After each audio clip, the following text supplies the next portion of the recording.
Hi friends, welcome to tasty food with Meena. ఈరోజు మన వీడియోలో ఇడ్లీ, దోశ, వడ, పెసరట్ దేనికైనా చాలా టేస్టీగా ఉండే చట్నీని ఈజీగా ఏ విధంగా ప్రిపేర్ చేయాలో చూద్దాం. చాలా హోటల్స్లో కూడా ఈ చట్నీని తయారు చేస్తారండి. మీరు కూడా ఒకసారి ట్రై చేయండి. టేస్ట్ ఎలా ఉందో నాకు కామెంట్లో చెప్పండి. ముందుగా ఒక బౌల్ తీసుకుని 3 పచ్చిమిరపకాయలని వేసుకుని దీంట్లో ఒక గ్లాస్ వాటర్ పోసి బాగా ఉడికించుకోవాలి. పచ్చిమిరకాయలు కారం తక్కువ ఉన్నట్లయితే మీరు ఎక్కువ వేసుకోవాల్సిన అవసరం ఉంటుందండి. కారం ఎక్కువ అయితే తక్కువ వేసుకోండి. చూసారు కదా, ఈ విధంగా ఉడికించుకుని పక్కన పెట్టుకోవాలి.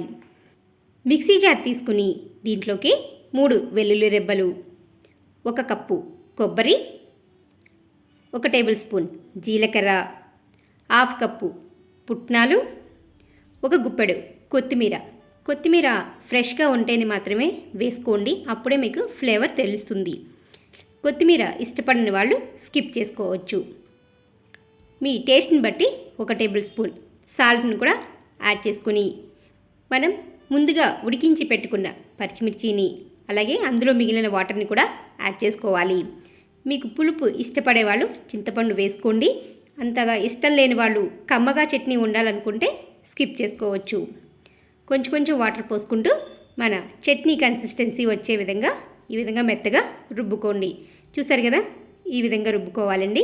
ఈ చట్నీ చాలా అంటే చాలా టేస్టీగా ఉంటుంది. దేనిలోకైనా చాలా బాగుంటుంది. ఇప్పుడు దీనికి మనం తాలింపు యాడ్ చేసుకుందాం. స్టవ్ మీద కడాయి పెట్టుకుని ఆయిల్ వేసుకున్నాక 1 టేబుల్ స్పూన్ పచ్చిశనగపప్పు వేసుకోవాలండి. ఎప్పుడైనా తాలింపుకి ముందే పచ్చిశనగపప్పు వేసుకోవాలి, ఎందుకంటే ఎగడానికి టైం పడుతుంది కాబట్టి. తర్వాత 1 టేబుల్ స్పూన్ మినపప్పు, 1/2 టేబుల్ స్పూన్ ఆవాలు, 1/2 టేబుల్ స్పూన్ జీలకర్ర, లాస్ట్న ఎండుమిర్చి వేసుకోవాలండి. ముందే వేసుకుంటే మాడిపోతాయి.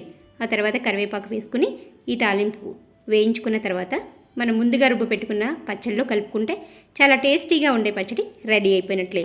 తప్పకుండా ఒకసారి ట్రై చేయండి. మరిన్ని ఇంట్రెస్టింగ్ వీడియోస్ కోసం మన ఛానల్ని సబ్స్క్రైబ్ చేసుకోండి. Thanks for watching.